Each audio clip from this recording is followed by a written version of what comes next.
saying he was on Anavar and Tranavar and Canavar and Fanavar and Tren and Ben and Len and Clen.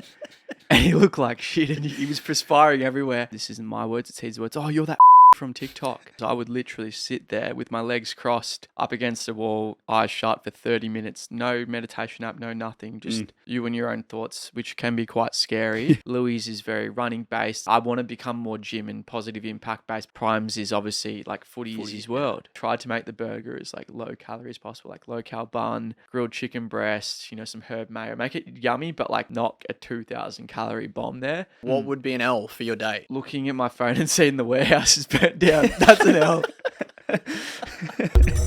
Welcome here to another episode of, I think this is our 9th podcast now. We've got a special guest today, big Anabolic Gabe. How are you, Gabe? I'm good, mate. Really happy to be here. This is probably the coolest studio I've ever been in. Shout out to Derek. But I'm really well. How are you guys? Yeah, going very well. I think a few people watching this would be straight off the bat, what is Gabe doing here with these fellas? So do you want to give just a little bit of a backstory? Obviously, you're not into gambling, you're not into betting. Don't have a massive clue about what we do, but how have we ended up here essentially? Am I allowed to talk about it? Talk about whatever you want. The actual story, how we linked up. Yeah. Okay, cool. As long as you are. As long as you're happy I'm fine with it. Yeah. I'm happy to. I think this is actually the first time being revealed to my followers, but my Instagram account, Anabolic Gabe, for some reason, I logged in one day and it just got banned like that. Yeah. I don't know why. Yeah. And it was like, I was trying not to get upset or stressed out about it, but obviously it was kind of an L. So I wasn't happy with it. I was like, what the hell?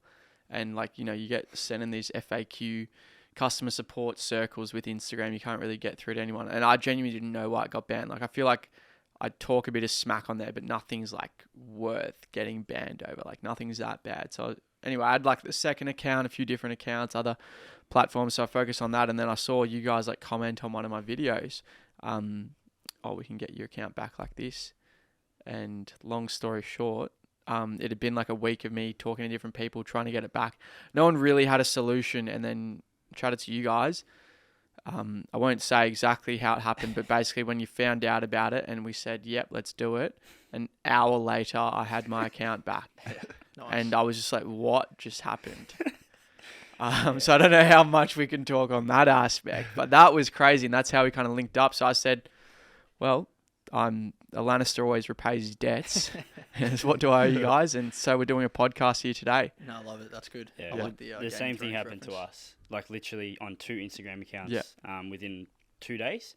And we literally had that, not 1 week, we had 4 weeks. And then we had a breakthrough where someone had a contact, and you didn't reveal it, but we're happy to talk about it. We have a contact now at Meta. And it's funny now that a massively shit situation, we now have a stronger kind of, I don't know what you want to call it, bit more defense with our Instagram going down. Now we just reach out to our contact and they'll sort it. Yep. Still don't know what happened with us. And seems like, I think it was an Instagram-wide problem. Just like AI picks up something. Yeah. There was like a girl in glitch. USA posted, she was a big influencer, and the same thing happened to her. And she just got it back randomly saying it was a mistake. And obviously they're really hard to get in contact with. So you can't contact them. That's the literally thing. impossible. You have to know someone that knows someone. Yeah. And apparently it's, so for Instagram, this is what I heard through all the research. When it got banned, there was so many research, reading through so many forums and everything, trying to work out how to get it back. And apparently, can't remember who told me this, but Instagram claimed that if you have less than 100,000 followers, you're basically a tiny account. So unless you've got 100,000 followers or more, they're actually going to sort of, probably give you a bit more priority. If you've got less than that, they're like, what's it worth to them, sort of thing. So it's like, you're irrelevant. You're like, they've got millions and millions of users. And so it's like, for us, like, accounts that we've built up, put our like blood, sweat and tears into, but for them, it's just like another number that they're happy to blow off and not really consider. I can kind of understand it from their perspective. For sure, we just got a bunch of work to do to get to that 100K mark. Yeah, absolutely, yeah. We've got a bit more work to do than you. We had a little bit of a problem when we lost our Instagram. How did that go with your branding? Like, I know you're a bit more diversified than us. Like, you have YouTube, TikTok. I just thought, like, what's the point in crying about it? Like, for some people, maybe their Instagram's their only thing. Like, if they only have, a private account, or not a private account, just like a personal account, and that's their everything. But for me, I had 9 to 5. I had a second account with like 12,000 followers, and then all my mates and like other accounts started shouting me out, and I gained a few more thousand on there. So I was like, all right, well, I'll focus on 9 to 5. I'll focus on the second account. I'll focus on YouTube, post a bit of TikTok, even Snapchat is one of like my biggest platforms now. So it was like, don't go around crying about it, because that's actually not going to solve anything. Like, you just put in place like, but the thing is, like, I didn't know what to do. Yeah. So I was like, I just expected that the account was lost, whatever, it's an L, but how are we going to respond to it? So try not to get stressed out and just like focus on growing in other areas, I'd say. Yeah. And I saw that you grew your YouTube. You just ticked over 10,000 subs, I think it is. Yeah, I think we're at like 11,000 now. It's just like a bit of it's a whole different ball game. Yeah. And I feel like we're putting out such high quality content. I've really had to learn how to be energetic and not be boring on screen. So like, I'm just learning more about the YouTube game, and I think when it rains it pours. So hopefully we keep putting out this content and we'll get like a bunch of subs one day. So yeah, huge. Bit of reward. I think that's what happens. Things compound once you put the effort in, the foundation, and a lot of people get sucked into this short term.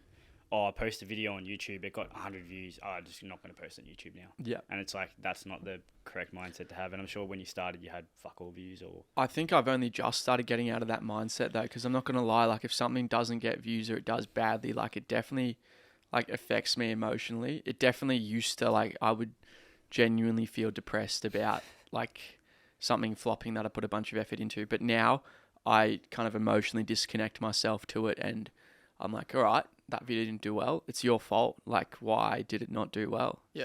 Because you're boring. The idea was shit. The editing was shit. Like, so you like, I put it on myself to figure it out, and don't get down and out about it. Like, you respond for the next one. How to make the next one better. Yeah. Yeah. No, I like that. But I also think you can agree or disagree here. Looking at one video in isolation is not your brand. Like, everything is a big picture. Like, if you're posting 1,000 pieces of content, you don't need one to go. You need, I don't know, 1,000 of those pieces of content to be average higher That's than so true. And it's kind of with everything. Like, we can talk about like our systems like that as well. We can talk about going to the gym and building mass. Like, you're not going to do one session and get fucking big off one session. You have to do 1,000 sessions over a year and a half, 2 years to be able to get results. And I think that's the same. I strongly agree with that. And like yesterday, I was just looking through the 9 to 5 TikTok, and it like filters with most popular videos. I'm like, bloody hell, like last year we had so many videos get over like 100,000 likes, over 1 million views.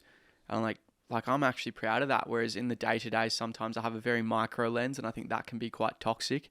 And I'm like, oh, you know, this video flopped, like we're becoming irrelevant, this is rubbish. But it's like, no, like we've actually like done really well.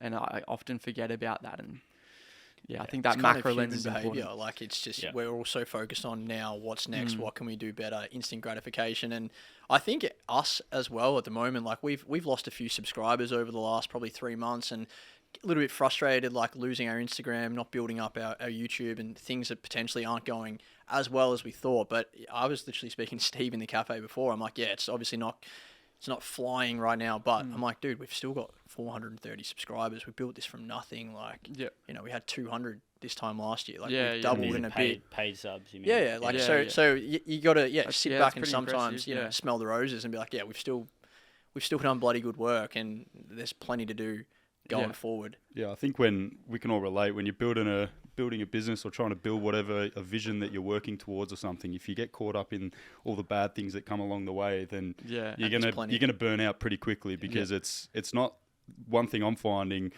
compared to like a 9 to 5 job. I've just quit a 9 to 5 job, and that's very sort of smooth sailing. It's like you're working for someone else. There's not really too much pressure or responsibility. You know, walk in, get the job done. But when it's your own business, you ride every bump. You're at war every day. Yeah, you're at war every day. And so it's great. Like, you can hear sort of that disciplined mindset that you've got. Obviously, it translates so well to, you know, building up your body and your weightlifting, because you have to be disciplined. There's days I imagine you're probably thinking, I can't be fucked doing this. I can't be bothered getting every day. But like, it's that discipline that gets you going, and you can hear it in your business, the way you talk. You're very like reserved in, you know, not getting sort of caught up in the bad things, because you know, you just got to keep trucking along and enjoying that journey. That's very true. You touched on 9 to 5. I guess that's like the starting point. How did that all start? I remember watching some of your videos like start of COVID, I think, through lockdown. You guys started to get a bit more of a following. How did that like idea actually start? When did you guys Yeah. decide, fuck, let's actually do this? Like, we're gonna have a crack at it. And Yeah. what was the goal at the very start? So I'll give everyone the same spiel I always give, but Louis and I went to school together, then I went to a different school, then we reconnected after high school, became training partners and best mates, like literally just started training together every day, like put on a decent amount of muscle, went from like not knowing anything to becoming like pretty well researched. It's not like the most difficult thing to understand, like the principles of nutrition and training, everything like that. I was actually on exchange for university, and Louis was still in Melbourne, and it was weird for us because like we spend literally every single day together, but we'd talk every day on like Facebook Messenger, and so we actually were just talking, and at the same time he said, I want to do gym apparel. I was like, I want to do like training programs because all my friends are like, Gab, can you write me up a gym program? And so when I got home from exchange, we registered the business, did like a business plan, had literally no idea what we were doing. Yep. I don't know why we registered the business on the first day, but I think that showed we had skin in the game, and we spent that $300 on the ABN. Yeah. So we were going to make something of it, to be honest. So, No, fair enough. and then 8 months of not knowing what we're doing, like barely made any money. And then we just started TikTok, and like some of the videos did well, and it started snowballing. I think after a month we had 10,000 followers on TikTok, and that was pretty damn exciting for me. And I think it's just snowballed ever since.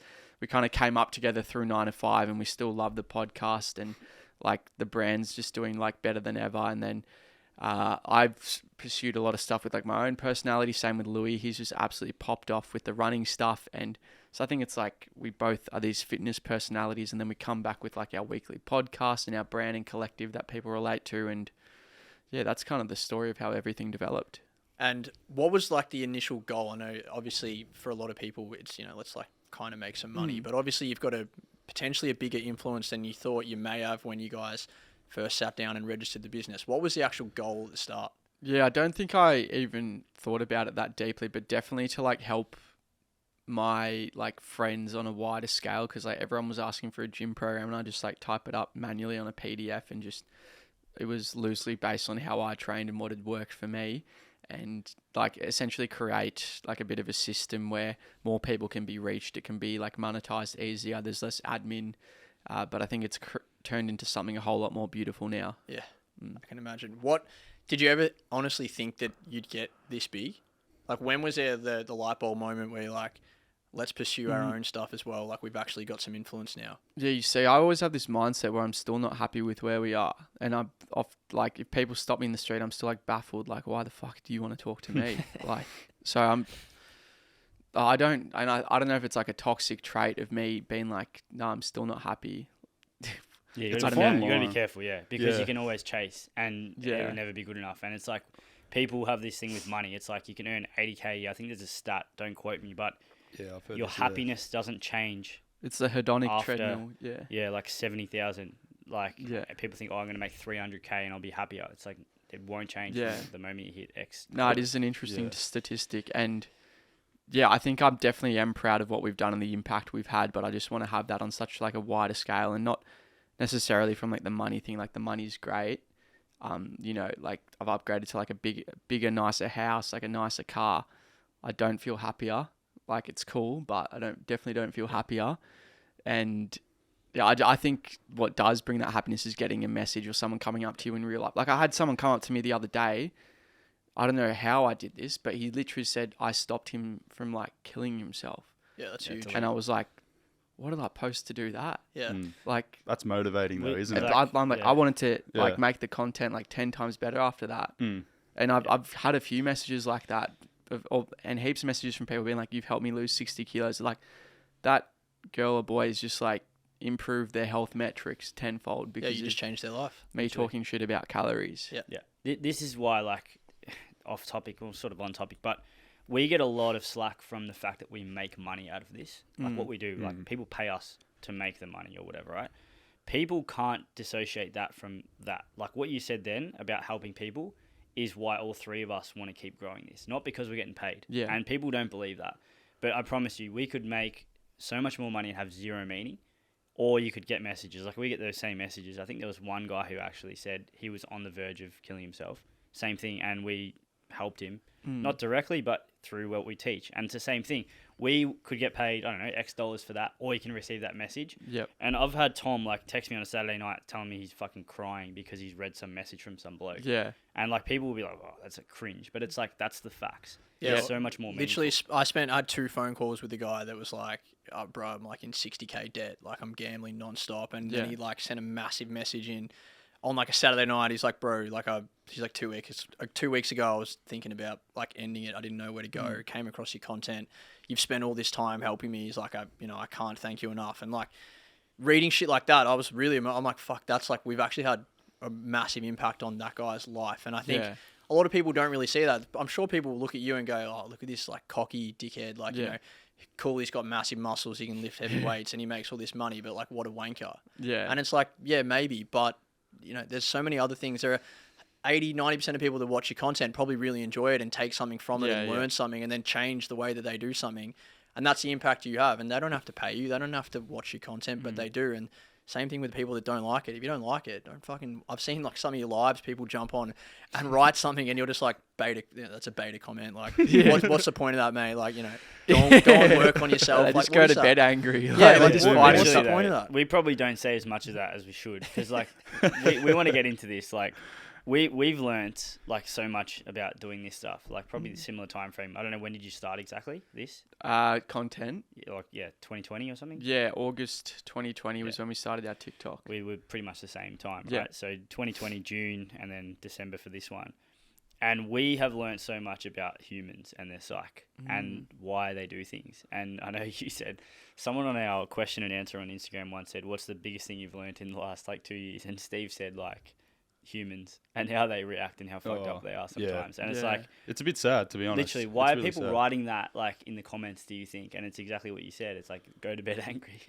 It's like they're venting and like trying to... One thing I've learned is probably like projecting their own insecurities. So like maybe they see me who like doesn't work a conventional job and maybe has, and I might be like sounding a little bit cocky here, but might have some attributes that they like want in themselves and they don't like someone else who But has... you've earned that. Like you've worked for that, you know, sort of they thing. don't It's know like that. It's tall poppy, like literally. One of the ones I cop is like your parents were rich, like, and that's one that I actually get hated over because my parents came from Russia with $80 and like put me through payment plans to go to a private school. Yeah. And so there's a lot of people that will like try and attribute like a good trait I have. Even like with the physique, they're like, oh, he's on like gear or something like that. Yeah, It's or like, great genetics. Like, no, mate, I work. Unfortunately, even if you're on gear, you're not, but you still have to actually train, which people don't actually understand, and you have to train like a fucking animal. Or they say I'm 5'4", so I love joking about that, saying like I'm like the strongest 5 foot tall athlete there is.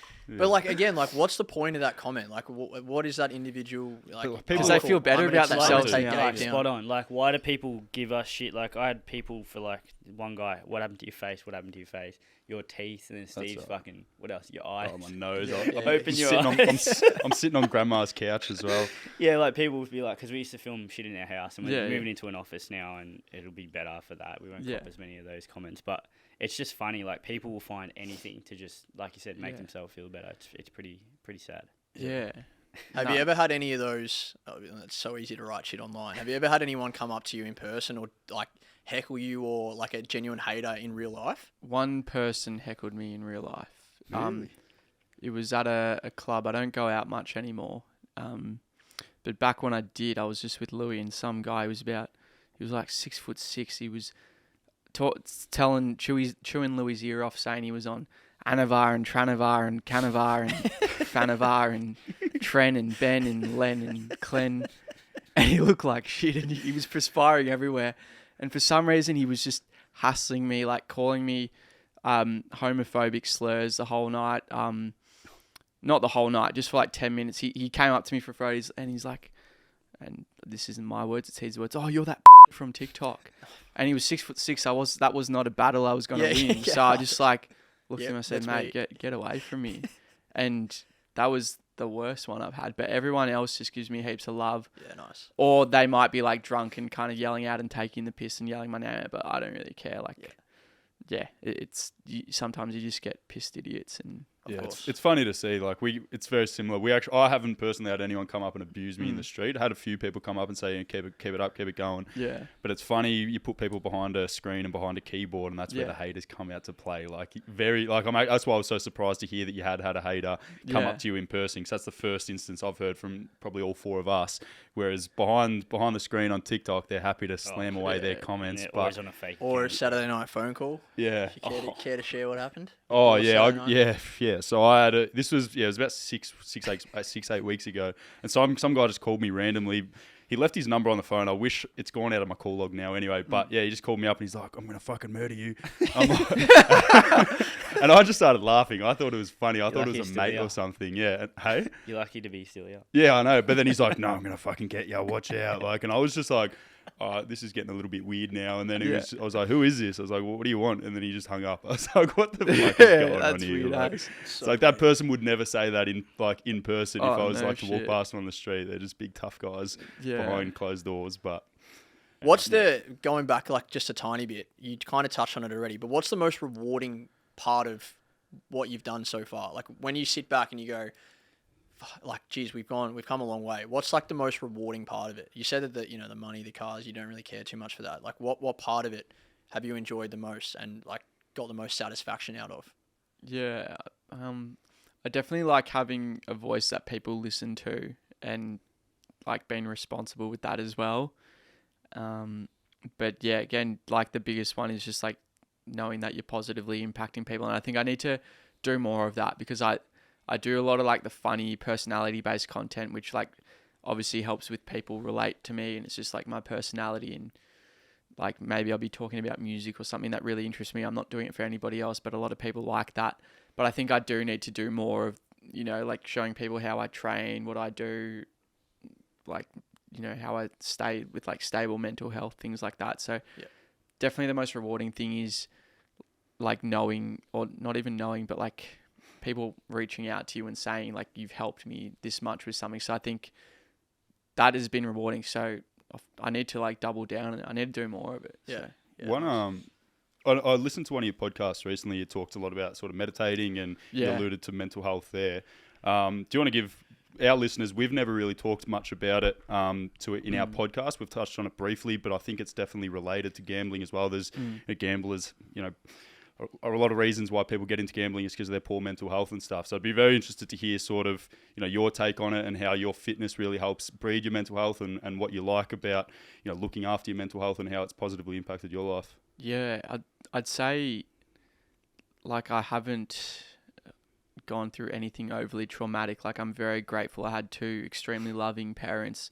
Never really experienced like, apart from the worst thing maybe being financial distress with like my parents not being able to afford to send me to a private school. Like saying, "Oh, we got to sell the house because private school fees have increased this year." That was like the most stressful thing I had to deal with in my childhood, which compared to others, like I'm so grateful for that. And as a result, I don't feel I've had like significant mental health issues. The worst thing is probably like breakups, getting cheated on, things like that are just like bumps in the road, but compared to like some of the stuff other people have gone through, like it is nothing. But at the same time, like everyone responds to things differently. I think definitely like a year and a half ago, I was probably like going back on it, like not like clinically depressed or anything, but I was not happy. Like I was going through some tough times with like Louis, going through a breakup, experience like literally my first experience with death ever, and that was my grandfather. Just like a few things I had to deal with. Again, it might not, people might listen to it and say like, "That's nothing, mate," but that was probably the hardest time for me. And so I really got into meditation there, really got into journaling, really just established like my support network of people I could talk to, and activities I'd engage in, like healthy activities I'd engage in to really free my mind and think more clearly. Like a big one for me was cycling. I'd just go on the bike and cycle like 150 Ks just by myself, and I would feel $1 million after that. And I don't know, like I haven't mentioned it yet, but I don't really have any experience with gambling or any of the hardships like that. But I'm a big believer in engaging in healthy, sustainable activities that might help stabilize your mental health. Like instead of, a night on the beers is fantastic. You'll feel elite. but like that's not sustainable, and the scary is the day after will come back with interest. So I'm a big believer in doing activities that are, you know, they're sustainable, they're going to contribute to like an overall better you. Like a big one for me is like the sauna, for instance. Like I'll go hit the sauna with mates, have a good chat. Like that is aiding you towards like a performance benefit. You're not doing like some sort of substance or consuming excessive amounts of alcohol or whatever else people do. I'm a big believer in activities like that. Yeah. Oh, it's great to hear. Honestly, it's great to hear. I personally love like the like well-being, mental health sort of thing, that scene of things, and it's great to have someone with your influence really sort of using your voice to get that out to young men, because we know sort of the dangers, particularly for young men, particularly 18 to 30. That's when a lot of male suicide's high, and so for you to use your voice and really encourage these healthy living styles, it's fantastic. So keep it up. Yeah, I'd say one of the big ones for me when shit just seems to be going wrong, or there's just like everything's hectic, which I've had. That's probably one of the things I don't talk on enough with, is like the amount of stress. I don't think I get stressed out about it, but from like an external lens, people might be saying, oh, like that's a pretty stressful situation, but I don't respond to it in a stressful way. But if stuff's just hectic, like I'll take stock. I'll be like, I'll write out what issues are happening at the moment, like potential solutions to it. Just really take stock, because if you, and my coach has helped with me with this so much, and other psychologists too, it's like when you write stuff down, you're like the only narrator. There's no like, and you put it on paper and it just seems like way more simple. And it's a great way to take stock and just have clarity in. It's like sometimes your head can be like a jungle if you don't put everything in like a filing system. Absolutely. And I find meditation and journaling and writing everything out just helps me so much with that. Sometimes, I do a bit of journaling as well, and it's something I want to do more of, but it's just a discipline thing at the end of the day. But just putting those words on paper, and sometimes you just unravel the thoughts in your own mind. You're like, I'm being an idiot or something, or it's like, oh, I've identified what's wrong, or it just helps to see what's going on and actually visualize the words. It just helps clear things up a lot. The hardest, most beneficial one for me, but it just requires the most amount of discipline, is I would literally sit there with my legs crossed up against the wall, eyes shut for 30 minutes, no meditation app, no nothing, just you and your own thoughts, which can be quite scary. For 30 minutes, I'd set on my watch here a 30-minute timer, and sometimes it feels like, when's this bloody timer going off? But that is like, I think once I did like 30 days in a row of that, and I just felt like so good. I got to do it more. Like I haven't done it in probably a week or so, and sometimes when stuff gets busy, it's easy to not do it. And then all of a sudden I start feeling like rubbish, and I'm like, oh, I got to meditate, and I always feel better after it, but it can't just be something I do when I'm feeling bad. And then, it's easy when you're feeling good to not do it, because you're like, oh, well, I'm feeling great now. But it 100% understand. It should, like, it is literally probably the most important thing to do, apart from like good sleep. I'd say that is the most important thing. And then after I do a bit of meditation, I often find solutions to problems, and I just write down ideas and things like that. And I think it's extremely powerful. Yeah, it's good that you can, like, I really enjoy hearing people, especially you've got influence, speak about that, and just like you're sitting there so candidly and talking about, if I'm struggling, I'm doing this, I see a psychologist. Like, all these things are probably pretty taboo for a lot of people, especially young males. They're like, oh, what, that guy's a fucking pussy. Like, oh, what, just go have a beer, or toughen up. Like, that's what it is. But the fact that you can talk about it and normalize that, like, I'd love to see more of your content. You said you want to talk about it more, and do more about like that. I think you can have a massive influence on people just purely because of that, because most people do go for that outlet, which, like you said, they go and have 5 beers with their mates, or 10 beers with their mates, and then Sunday they feel 10 times worse. And you can't go and have beers again Sunday, and then Monday, and then Tuesday. So that maintenance piece, or something that's a lot more sustainable, I really and not that. To like talk down on anyone that goes out drinking. Like, for me, of course. I like to save it up for like a special occasion. Like I went out what day was it? Last Saturday, and it was the first time in probably like a month or something. And I was like, no wonder people go out. This is amazing. This is such good fun. Yeah. And like had enough hydrolyte and electrolyte, so I wasn't really that hungover. Obviously, a bit of a loss of productivity, but I feel like when you save it up for a good event, and like it's not escapism, you're not just like escaping your problems from the week and you get pissed every weekend.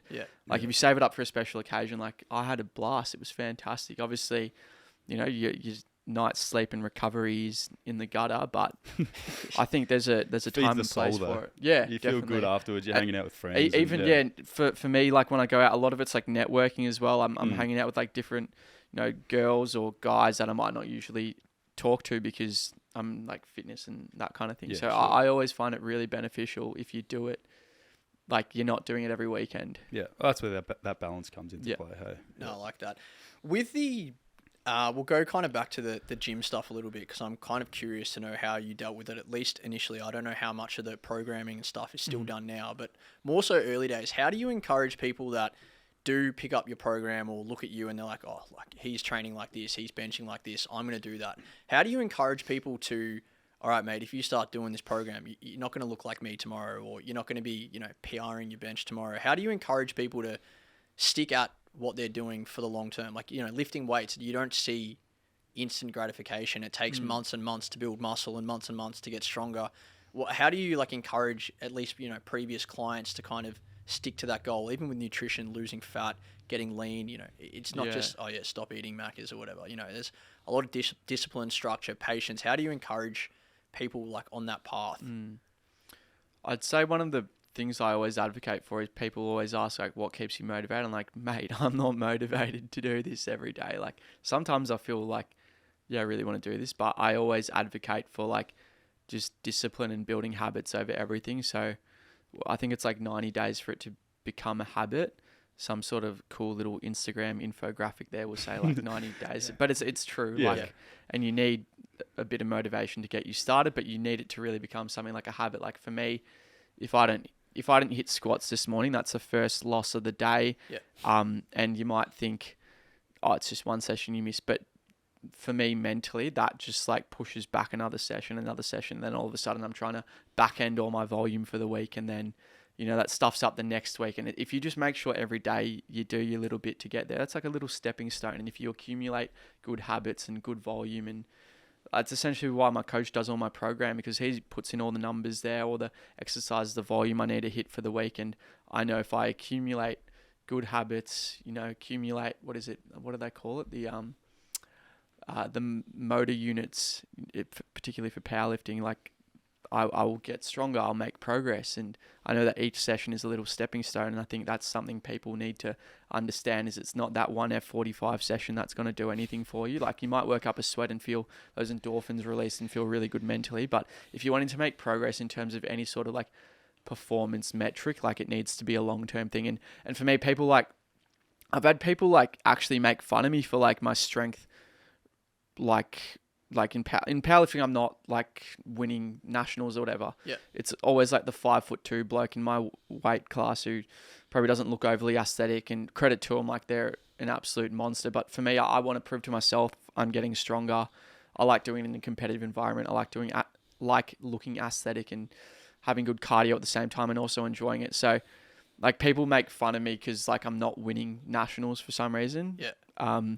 They're like, oh, there's 16-year-old 60 kilo sub juniors with a better deadlift than you. I'm like, who cares? Yeah, but what's your deadlift, bro? Like, why are you? Yeah, So that's I back to they're just feeling better about themselves. I know, and so I do it for me, but I also know that strength is such a long-term game. Like maybe when I'm 30, I might be close to like the strongest bloke in the country, because like it is such a long-term thing, and people might think it's kind of lame. I'll be older and really strong, but I think I'm on the right trajectory, and I know that it's just like a process you got to trust. Yeah, I like that. I like how you said that it's not motivation, it's discipline. And I saw that you did an ice bath with Prime the other week, and then I actually caught that you do cold showers every morning. Now, this is something that me and Steve have been doing for the last few months, and we joke about how like we're semi-addicted to them. Like if you don't have one in the morning, you feel like shit. First loss of the day, mate. Yeah, so It's not cold enough though.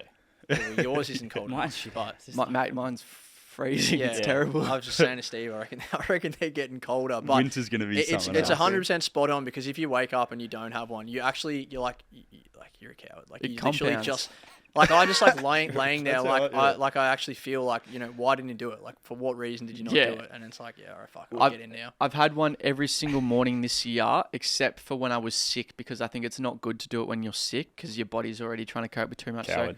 Yeah, probably. 2 weeks ago, I was sick for like 5 days, so I missed 5 days there, but got straight back on it. And I tell you what, you wake up all groggy, and then you go in the shower and you want to you want to fight someone I else. just want to run through a wall. sick. If I do that, then I have my coffee. I'm like, Yeah. let's go, boys. What are we doing? I was listening to one of your podcasts how you say you can channel your anger very well into effort on your training. Yeah. How often is that your kind of energy for the session? Like, it's obviously good to be able to do that, but it's obviously bad to rely on that all the time. Yeah, not often. Not often. Maybe sometimes I just think of real like messed up stuff. Like that's why your missus broke up with you, because you're weak, and her new guy's you won't actually be able to deadlift more than me. But like I'll like tell myself that I'm like, if you miss this rep on bench, like that is literally why she left you, mate. Like you're a done loser. this when I used to David run, Goggins sort of because I used to do a lot of interval stuff when I was more so younger, like 20s.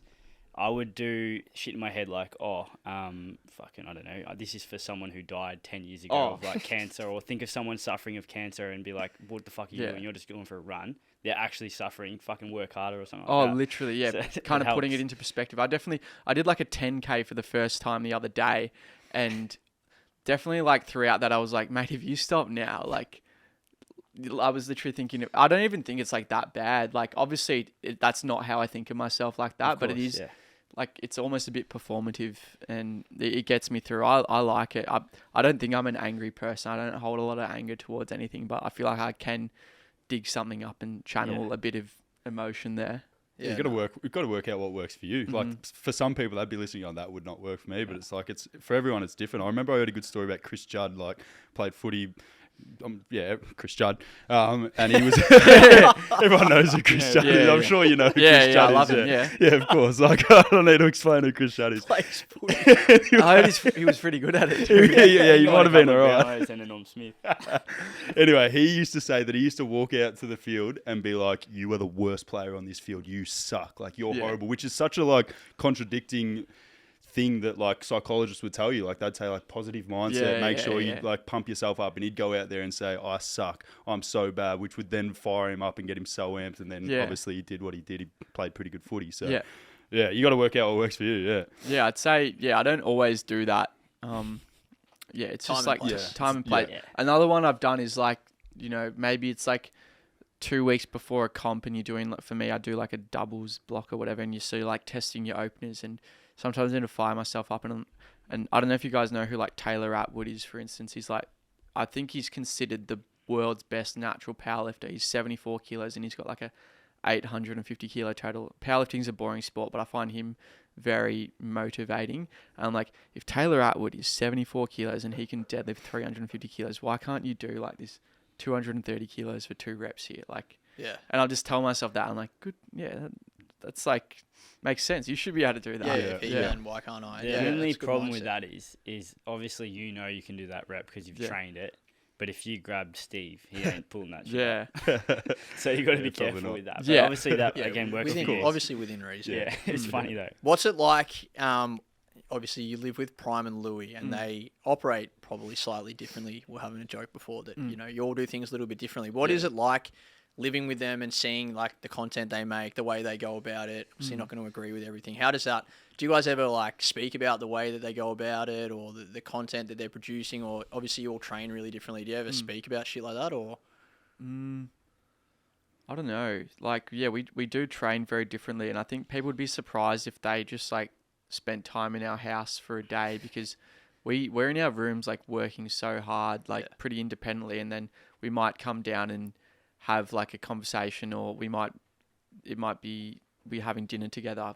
It lines up at the same time, we have a chat. But I think we're all very respectful of how different each other's content is. Like Louis is very running based. I want to become more gym and positive impact based, but I think a lot of my stuff is like personality based too, which is why I got like the cult following I do. And then Prime's is obviously like footy is his world. So I think we're all pretty respectful of that, and no one's like, oh, fuck your content, your content shit or whatever. Yeah, no, of like course. I might not necessarily find Prime's footy content valuable for me, but I love his hustle. I love his energy in the house.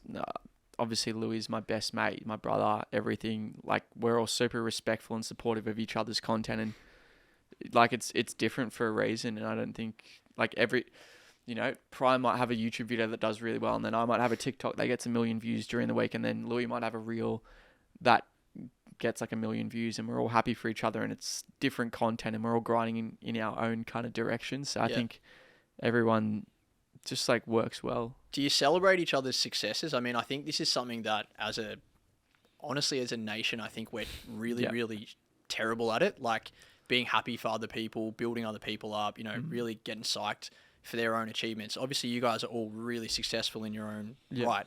Is that something that you guys, do you celebrate together, or do you encourage, like, how does that work? What's the dynamic there? Yeah, we're pretty huge on that. Like if someone has a video take off, or we're super proud, and we'll see each other in the kitchen or whatever, microwaving a meal, and we'll say like, mate, that was unreal, like that video there.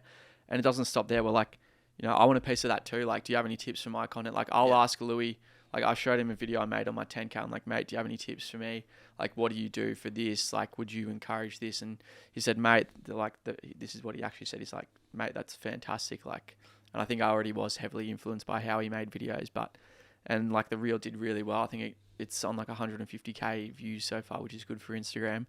And so it is very much like we're super proud for each other, and we also want to bring each other up. And so if I ask Louis, like, how'd you do that? He's not going to gatekeep that information from me. He's going to tell me. But, we might not tell the whole world and anyone and everyone who only wants to associate with you because you're up right now. Yeah. But the real homies who are like there to actually support each other. Like Prime, he often his YouTube does way better than mine because his footy vlogs go off. But he'll ask me for feedback on thumbnails because he knows like I've been learning quite a bit about thumbnails. I've got a good editor for it. So he'll ask me about that. And I know his video is probably going to get more views than mine. And I'm not like, I'm not going to help you because I don't want you to get more views. No. Mate, I want you to do as well as possible. And then when my Instagram account was banned, like they're sharing and saying, go follow Gab's second account. So there is like, mate, most of Australia is tall poppy syndrome. No one wants to see you win, but when they do see you winning, you're going to get a bunch of DMs from people going, mate, love your stuff. You're a legend. Like, so love what you boys are doing. Like the amount of because Louis was always the smallest in the group. Now he's kind of, based on Instagram metrics, he's the biggest. Yeah. The amount of messages he had from people coming out of the woodwork, like, hey, mate, got this thing that I'd love you to promote. It's like, mate, where were you when I had 10K? And people literally called him the other guy because like they knew Anabolic Gabe and called him the other guy. And now I get messages from people going like, you're hanging on to like Louis' coattails for his. It's like, who cares? Yeah, it's like creators grow at different speeds, dude, and it's not like that. No, that's the Australian culture. Like I just can't. I can't stand it, and I liked that you mentioned before that you had a coach, right? Like, obviously, you're paying for, and something that you could 100% do yourself. Now, this is feedback. You don't know anything about gambling. You don't know much about what we do. We spoke about it a little bit. But, like, common feedback we get is like, bro, why would people pay you to do that? They can do it themselves. And the fact that you're, like, you look the way that you look, you're really strong. Like, you're so massive on your nutrition and your training, and yet you still have somebody guiding you through it, showing you how to do it. Like, teaching you what you should be doing and making sure that you're accountable and disciplined, and having somebody do that for you, I think is massive. And a lot of people in our space are like, oh, well, I can gamble on my own or I can bet on my own. And it's like, but you're missing out on the coaching, the discipline, the structure, keeping you accountable to what you need to be doing so that you can be successful in the long term. And it's nice to see other successful people still, doing that for themselves. Like you don't just, I'm the best, I know everything, I'm going to do it on my own. Yeah. And I really enjoy that. So like, again, it's kind of touching on that. How do you encourage other people to better themselves? Like, people are like, oh, I want to do it on my own, or, just because he's doing it, like, I don't have to do this way. Yeah. How do you get people out of that mindset? Like, that is the Australian tall poppy. Well, what do you do? I know you deal with it differently to us in a sense that you kind of call them out to an extent if they're on their live. That's beta. What's the point of that? Go to bed angry, whatever. But how do you change that? Like, what do you focus on it, or is it just more building your own content and kind of stuff them? Who cares? Yeah, so I think that probably relates to like investing into yourself, right? And I think it's this like it's a small business mindset. It's a saying that my old boss said, which really stuck with me. I got so much out of like him kind of mentoring me. But he had this saying, it was like penny rich, pound poor, right? you can be really nitty gritty and counting every single penny, and you're unwilling to spend $100 on a coaching session or the rebate for the psychologist that you go and see to figure out the demons in your head. But that investment might come back tenfold down the line. If I spend $1,000 into therapy, that's me being able to think clearly and having stable mental health and being able to operate a successful company and train well and sleep well and having good relationships, right? Whereas some people might be like, and it's completely fair enough, this shit's expensive. Like I definitely know how much $1 is worth, like living out of home and having to pay for everything. So it is like hard to justify, but I think I have learnt that just I view myself as like a company, and it's good to get like an external consultant in there just to check off and identify what's wrong and fix things. And because if I'm doing it myself, it's like I got too much stuff to worry about already. Yep. So it's good to have like a specialist come in, and if I go see a psychologist, I'm being the main character for an hour and he's figuring everything out. Yep. And giving me not advice, but just like asking the right questions. Same with my coach. Like if I need to fix something, he'll fix it all up. So I view it like that. Like you're the external company and you're hiring someone to kind of identify issues and help solve them. Yeah, I really like that. I like that. I was going to actually butt in before, but you've answered already. As a human, we have 100% energy, for example. If you're wasting 20% worrying about what you should lift in the gym, how you should lift it, whether it's working, that's going to then domino into, I don't know, your business, or wasting energy on something else that's going to then take it away from somewhere else. Whereas if you're paying someone to sort that out for you, that's 0% energy wasted. Yeah. You just train. And this is stuff that, like, if, for example, someone was to go and do what we do on their own, they're going to waste 30% of their energy trying to work out what to fucking do, for example, what tip to put out. Whereas they just place the bet, do it, and then they can worry about something else. So I think a lot of people get too focused on not seeing the bigger picture. So everything's like a holistic. I was an osteopath for 3 years, studied it for 5. Holistic, right? I know you've spoken about osteos and stuff like that. And for example, you look at someone's knee, it's injured. What if it was coming from the lower back or the hip? You need to look at everything holistic. You need to look at sleep, diet, mental health. It all relates back to the human body being a holistic thing. And then you can then put that out into a company. Like how you said, I view myself as a company. Someone else looks in. For example, right now, we're in a bit of not a rut, but as you said before, but we're trying to work shit out because we're not getting the results for the effort that we're putting in. But if you looked at that in 6 months, the work we're putting in now, the foundation to make these systems, might come out later. And that's a challenge for us to get off that instant gratification, sort of wanting everything right now, to saying, all right, well, let's just be patient here. We know it works. It's going to work eventually. We just have to stick it out. So, yeah, I liked how you said that. Yeah. Something you mentioned before, when you sort of first started up, the first 8 months, you weren't getting much traction, or it wasn't really growing too much. How do you go dealing with the doubt of sort of, now you've gotten to the point where your small business, your company that is, your brand it's really exploded, but obviously you still want it to go further and further and grow and grow. How do you deal with the doubt of not really knowing what the next step forward is, in the sense of you're just sort of, like we are, we're just sort of taking it day by day and in a way winging it. There's no real person that you can follow. There's no real textbook that you can follow. I'm in one of your last podcasts, you mentioned the corporate world. There's a ladder you can climb. So in a corporate world, it's very sort of straightforward about how you go about building that career and getting yourself up and working your way up. As a small business owner, that's blowing up, how do you go about dealing with the doubt of not sure what to do, and sort of where do you turn to? Obviously, you got Louis and Prime that you're all sort of in the same game. How do you handle those sort of situations of your day-to-day tasks and what to do next? Yeah, I suppose I'm definitely not perfect, and I deal with that doubt on a daily basis. Like, and there are times where I like feel like insecure about things. I'm like, this could fail. There's a huge purchase order for all this apparel for 30 grand. What if it doesn't sell? It's a lot of money gone there. And I actually have those doubts every single day. So I don't have an answer for how I deal with it. I just try to give it my best. And and there was a point you mentioned before, like you're working really hard, but I'm a big believer in like just making like the good big decisions in the right direction. So like you could be working hard in a completely futile direction, but if you're working hard in something that has potential, like growth potential, then like the fruits might be, way better. Yeah. So how I deal with that doubt, I don't know. Like I just try to stay like on top of trends, like understand, like obviously I'm not going to invest 30 grand into like a product that I think has no potential. You know, I might keep on top of, like, for example, the singlets we did. This might be completely off topic, but I was like in New York and I'd see like very fashionable people in clubs, like literally wearing like the wife beater style singlet, just like dressed nicely, you know, styled correctly. And so I put my money where my mouth is and I said, let me bring that back home to Australia. And it was like, I think we did one drop that sold out in like 8 minutes, and then another one the week That's after unreal. sold out, and it wasn't just 50 singlets, it was like 500 units. And so I think just like putting like an educated guess and like doing your proper research and planning, and so that's kind of how I deal with that doubt, is like there's good reason why I'm doing this and I think there's potential in it.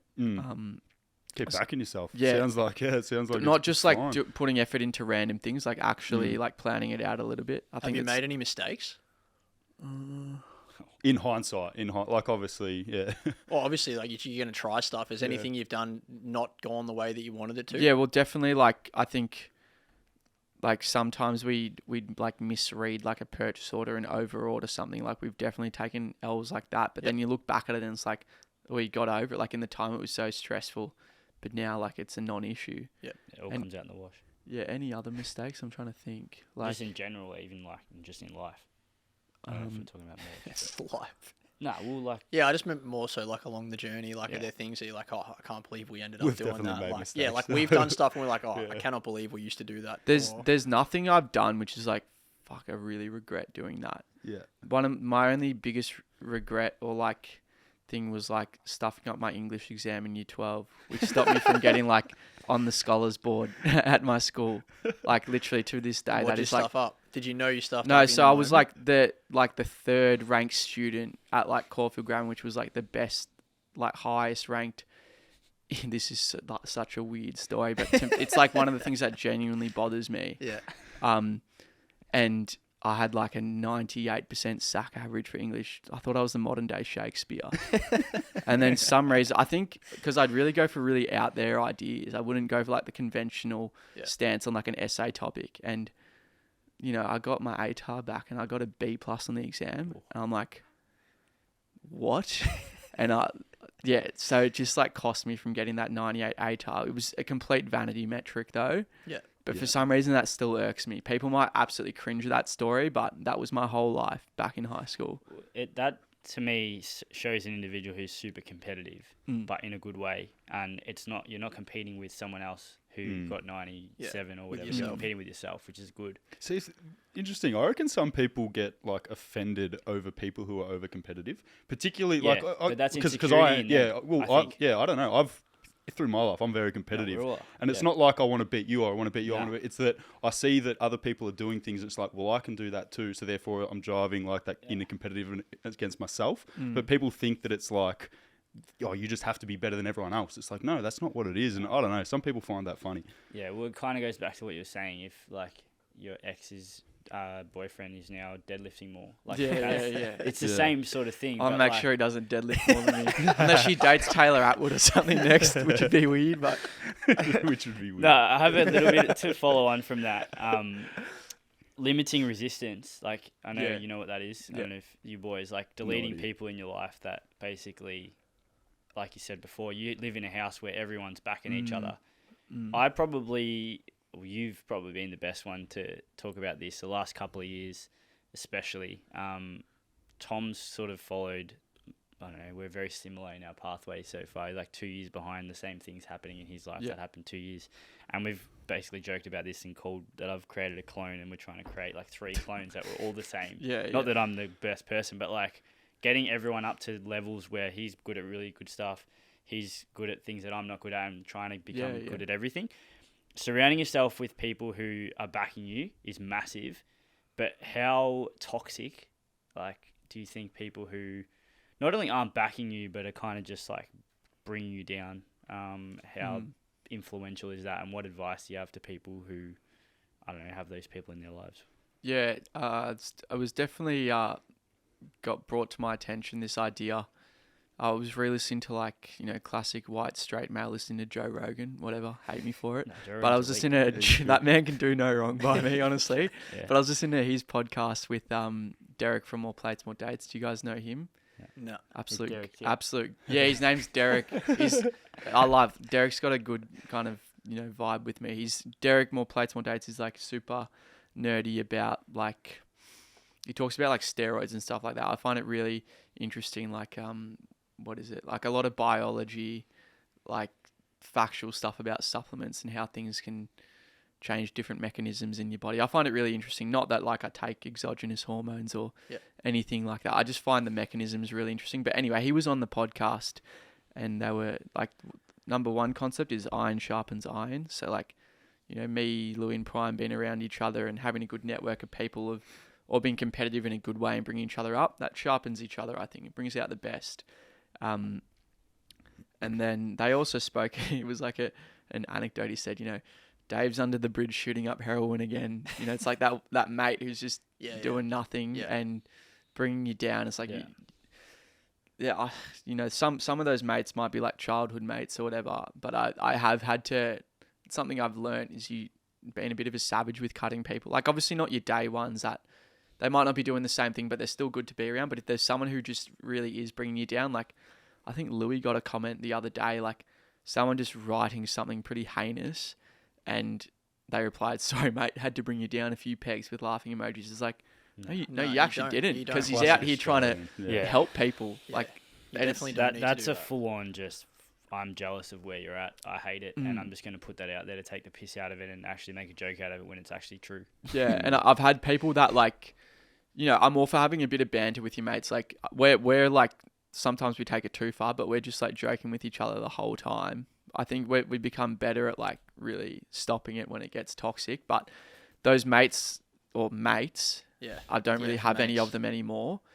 Of these type of people is, everything they say is always like, whether it's a backhanded compliment or like it's taking the piss out of something you're doing. It's like, hang on, mate, have you actually said anything like supportive or like done anything supportive of our business or ventures or projects? And I've realized that I'm like, hang on, I actually don't have to even associate myself with you. Like I'm getting nothing from this. Yeah. You're not even a good bloke to hang out with because you're actually like bringing me down all the time.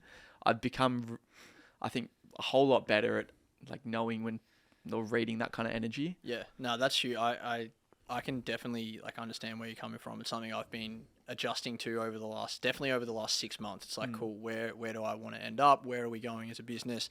Are these people helping me? Are these people not? And like you said, like backhanded compliments all the time or certain things that, they don't agree with that I'm doing. And it's like, well, we're not kind of going in the same direction. And they're all those people that you speak about that you've kind of cut off or whatever. They'd be the first people when they're not with you they'd have a beer and they'd tell some chick that they're with at the bar that they're mates with Gabe. Like 100%. That's the kind of person they are. And I think you can eventually identify who they are. I think it's summed up by this quote I really like. I have a file with all these quotes. I like, they might be rap lyrics or something actually a little bit more philosophical, but it is Muhammad Ali quote. I'm going to butcher it, but it goes, it's not like the mountains in front of you that are like the most arduous obstacle. It's the pebble in your shoe, and the pebble in your shoe, obviously it's going to bring you down. It's going to make it a whole lot harder. And that could be, interpreted as the toxic people in your life that don't really want the best for you or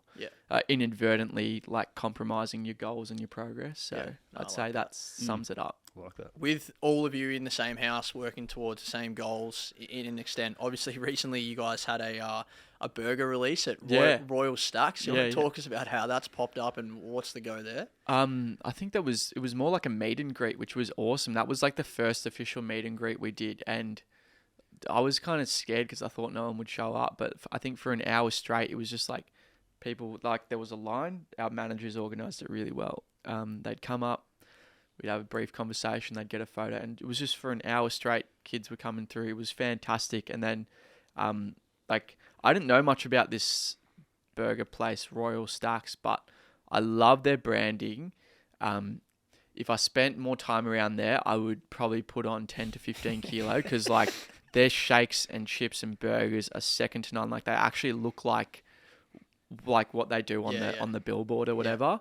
So I'm a huge fan of it. I just know that if I keep eating that, but I'm all for like rewarding yourself and every once in a while, you know, don't just be completely boring. But what I did is I tried to make the burger as like low calorie as possible, like low cal bun, grilled chicken breast, you know, some herb mayo, make it yummy, but like not just like a 2,000 calorie bomb there. It was just, it's like kind of random, but it was cool to do a meet and greet. I think that's pretty cool when you do a meet and greet and people actually show up. Yeah. So I think it was just an opportunity that came through, and we thought, like it could be pretty cool to build community, have a cool meet and greet. Yeah, no, I liked it. We did that with our subs last year, and we were kind of like expecting, we didn't know really what, you reckon there was going to be 5 people rock up. Yeah, and then it turned out to be like 17, 20 or something. Like, that's awesome. But like these are just our paid community, so we got out of like 450 people, we kind of put it on in Melbourne, like we've got subs all over the country. I think probably if we organised it better, we'd get more, but... Well, it's still cool anyway. Yeah, it was good to catch up. It is nice to meet people that are like enjoying what you do, or like they're really supportive, or they're like, thanks for doing this, thanks for doing that. And like, I enjoyed it. And obviously, you know, you guys have a way bigger following. So we spoke about earlier, like hearing those stories, or just like people like saying really like, thank you for what you're doing. It's nice. It's like a nice little... Yeah, I think Louis and I want to do more of that, even if it's just like a community run around the tan or something. Yeah. Where it's like we just do 2 laps of the tan, run, no heroes trying to race, but like just like a bit of a community thing for like an hour or something. I want to know, you mentioned manager a couple of times, and also I assume you're doing most of your stuff by yourself, like your brand. Like obviously with 9 to 5 you got Louis, but how much, like what goes on in a day for you? Like what do you do? Every day looks different, and sometimes like today was very busy, a lot of driving all over the place. So today I had a dentist appointment. I think good advice is dentist is something easy to forget about, right? But if you don't go for 5 years, they'll hit you with a 5K bill for fillings, right? Yeah. But you're better off going every 6 months and keeping your teeth in check, because it's still going to be $400. And today it was 12 minutes. They told me my teeth were really good. Keep doing what you're doing. I got an X-ray. $430, but it is better than, you know, down the track all your teeth fall out and you have to get all these fillings. So I think most of my friends who are male just don't go to the dentist because they're scared. Get on top of it. I can back that up. I've had a tooth pulled out because I didn't go for like 7 years, and I was like, that's embarrassing. I should be sponsored by a dentist, honestly. Sponsored by a dentist. Imagine that. That'd actually be such a dub because it costs that much. Yeah. Get it sorted then. Yeah, I'll talk to my managers. What are the non-negotiables? So obviously, you don't want to start the day with an L. So what would be an L for your day? Looking at my phone and seeing the warehouse is burnt down. That's an L. That was probably the biggest L of a day. What was your instant reaction to that? Did you think it was fake? You're like, oh, I can't believe what the fuck's How did you going find on out? Was it a text? Or was it... I had like 10 missed calls from my manager, 10 missed calls from my assistant, 10 missed calls from the fulfillment group chat. I was like, because I have my phone on Do Not Disturb in another room. Yeah. So I don't have it next for good reason as well. Nice, But yeah, and later we found out our stuff wasn't like actually affected, and we didn't actually have much because most of it was sold out. But I felt sick for 2 days there. Man. So that was an ultimate L. But like, was it Mark Zuckerberg who said it? It's like, you know, you're going to war every day when you do this stuff yourself and you're not working your 9 to 5, which might be difficult, but when it's your skin in the game. Like you're going to war, right? One way I've described it to friends recently, I've only just really started. These guys obviously haven't been working a 9 to 5 job for a couple of years now. Basically, John basically never did. But I'm very new into it, so I'm very much sort of just adjusting to it all now. And I sort of described it to friends. You have no days on, but you have no days off. Sort of thing. So it's like always there's something to do, but at the same time you're free to go to the beach any day at the same so you're not locked in, you don't have to turn on a laptop at 9 a.m. any day, but at the same time you don't have any ability to fully switch off and it's an interesting adjustment. But people talk about work-life balance, and I think it might not be the most responsible thing for me to advocate for, but mate, I'm trying to make it here. I'm not trying to have work-life balance. I'm trying to make it so my parents can actually retire and, you know, help them out with their mortgage. I'm here to make sure, like, when I want to have kids, like, they're well set up. Like, I'm not here having work-life balance. Like, I'm on because I want to make it. Grind. I can agree with that and disagree. I think me personally, if I have that mindset, I'm done. Like us, these boys, I'll do like 20-hour days. I did an all-nighter last week to get our vlog out. Went to bed at 3 p.m. the next day. Like shit like that's not healthy in the short term, but I it's reckon you probably love it, necessary. I fucking love getting that shit out, like 100%. But Yeah. for me, like, how many hours would you spend on your phone a day? Oh, that is the worst thing. That's the one thing I'm addicted to. No, I'm fucked. Yeah. Like, I think we're all done, to be honest. Like, No, but that's I feel like we're talking about a whole bunch of topics, but how do you manage that? Because like you mentioned manager and all that. Like what? Because we're trying to like semi-automate things, but at the end of the day, you still have to do it yourself. Yeah. And going on to sort of another topic, people are looking at you and say, "Oh, you don't work." What would your response be? Because we all know, like we'd probably end up doing twice the amount of work as a 9 to 5 because you're just always on. What's the advice to people out there that say that? I don't know. I think they can probably figure it out for themselves. I actually agree with that 100%. Like I have mates that, we would say mates, whatever. Like people like, oh, fuck, it'd be nice. I might write a comment about a basketball game that's on or something like, oh, fuck, it'd be nice to just be on the couch today like you or whatever. And it's like, bro, like you don't know, but there's no point trying to convince people that you work hard. Like the fruits of your labor, like the proof's in the pudding, right? Like you don't get where you are because you just decide. But I also wouldn't say like what I'm doing is better than somebody else. It's just what I chose to do. Of course. I'm not saying like you work your 9 to 5 or whatever, I'm better, like blah, blah, blah. It's not like that. It's just what I chose to do. Like this is what I'm actually interested in. Maybe they're interested in, whatever they're working in. Yeah. So I just work in like a different kind of way, I'd say. It's just more the mindset, like, I'd love to be able to do what you do. I'd love to have that life. It's like you're bro, nothing's stopping you. Yeah. Like you can do it if you want. Yeah. Like, but you got to pull the trigger and have a crack. Yeah. I reckon the last thing I just want to speak on, and I find it really interesting, and I commend you for it. So far, we touched on it in the cafe, right? Everybody that has this huge influence, everybody that's dominating in their own space. And in Australia, it's just a shit culture that we have. It's gambling everywhere. Now, you haven't been corrupted by it yet, and you did make a really good comment in the cafe that I would love to hear why. I'd love for people that know you and know us to understand why you haven't associated with a gambling company as of yet. I mean, I know that they'd come knocking and it's really lucrative, but like, what's the reasoning behind that? Well, number one, like I actually haven't. I'd argue I'm in the 99th percentile in the country for most clueless people about gambling. I actually don't know anything about it. Yeah. I'm so stingy with my money.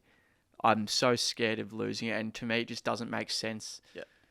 Like, I don't know whether it's somewhat a game of chance or, that might be more the casino or something. I know there is strategy to it, as you guys would kind of argue, but I just don't know anything about it. And for me, I'd rather put my money into something that I know has like a bit of a logical explanation on like a positive ROI. Yeah. To me, like getting some tip on, and people say like putting a multi on the footy makes it interesting, but to me, I just don't find that interesting. Like it seems stressful to me when I've got my own money so on the interesting. line. That would be a pure human answer, but because these people have been kind of, it's just in them already. They don't see it like that anymore because it's just, it's fun. It's something that everyone does. It's kind of like, how would you relate? Like maybe like, I don't know, when did people start taking drugs, like recreationally? Like you go back to the 1800s and fucking people, like literally it's the same thing. It's like, it's fun to go and do that. And now in the 2000s, we're doing it because it's just normal, as opposed to looking at it like, that's like, why would you put that in your body or something? It's the same kind of principle. Yeah. Because you don't know any better. Like you've never done it. It's just so like negative for you to look at, which is actually how it should be. Yeah. It should be how much are you or how much can you lose rather than how much can you win. You're looking at it as, I can lose this. Most people are looking at it as I can win, and that's where they're getting fucked. Yeah. Jeez, you went the long way to get there, going back to the 1800s.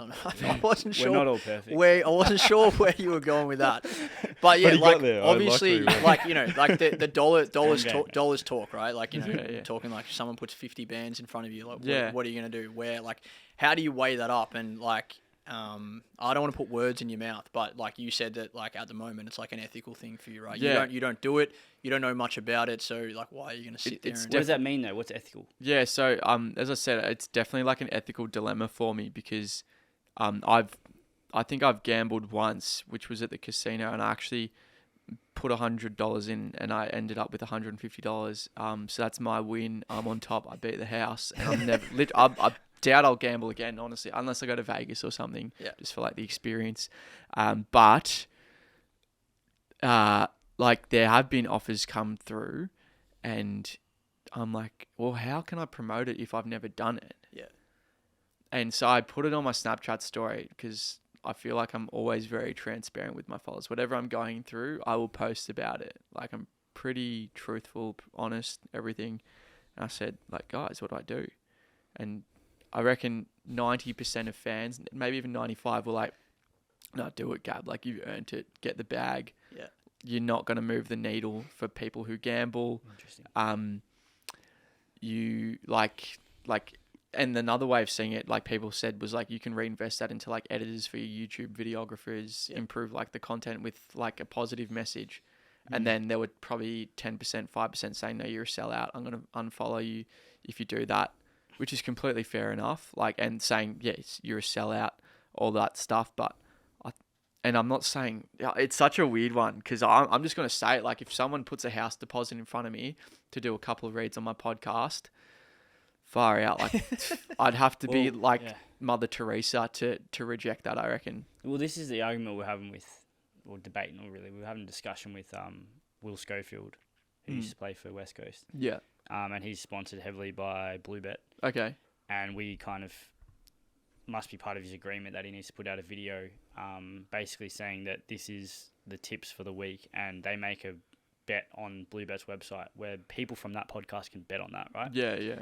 And we had to go at him in the DMs and just said, look, mate, like I've spoken to him on the phone. He's absolutely an elite guy. Yeah, yeah. And he can't kind of see the negative connotation with it. He's like, well, if everyone's going to gamble anyway, they're going to gamble. But it's like, look at a domino. Like that person goes on Bluebet's app, right? Yeah. They're not just going to place their bet. They're going to probably go and place 10 other bets, or they're going to have that trigger to place another bet. And without understanding, if you don't understand what goes on in the betting landscape in the head of a gambler, it's very easy to be like, oh yeah, I'll just take the money and it doesn't matter what happens from it. I know you said Mother Teresa, but the counter argument to that, and I know you haven't done it yet, is like, what if someone else paid you the same amount to actually help people? Like, obviously that's the counter. So that's something that I think a lot of people.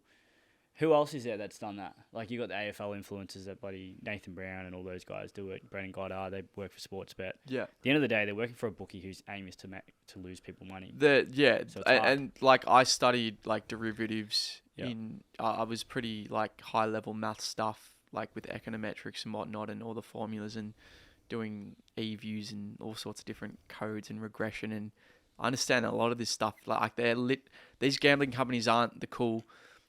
They're not your mates. They're not the cool ads that they're putting out there. They're literally they're so much smarter than you. And the offers they're putting, and I'm not trying to pick a side with the gambling thing. I'm just telling you what I understand. It's just the facts. It's literally an algorithm that is designed to beat you, and like you might be an absolute jet, you might beat the market or whatever, but I think like there's people that are a lot smarter, or machines that are a lot smarter than you, working behind the scenes to make sure that offer that there is so attractive for you to put your money in it. And to me, I can kind of see through that, and I'm like, why this is an asymmetric information situation here. Like they know so much more than me, and I'm just an idiot who's interested in sports and gets the flashy things like this. And like, take my money.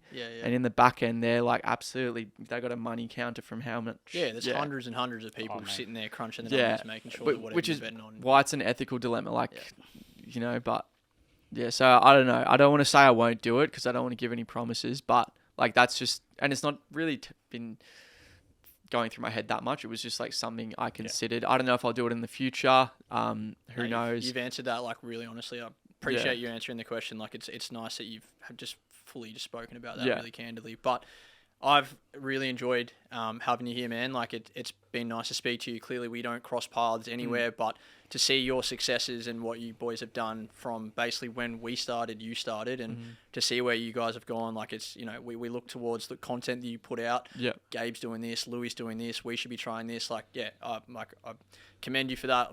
Really love what you're doing. You know, good luck going forward. We've taken a lot from what you're doing, and though we're not in the same space, wish you all the best going forward, and really appreciate your time on the podcast with us. Cheers, man. That was awesome. Thank you very much. Thanks very much for having me. It's good as an inspiration. We've just hired new editors, and your name was on the list of like, copy this guy's content, make sure like learn shit from them. Yeah. Like it's all good. Yeah. So you're definitely We're still learning too. And of so, course. Yeah. Cheers, Gabe. So, yeah, appreciate that. Thank you. No, cheers, dude. Cool. Thank you. Awesome. Fuck, cheers for that, man.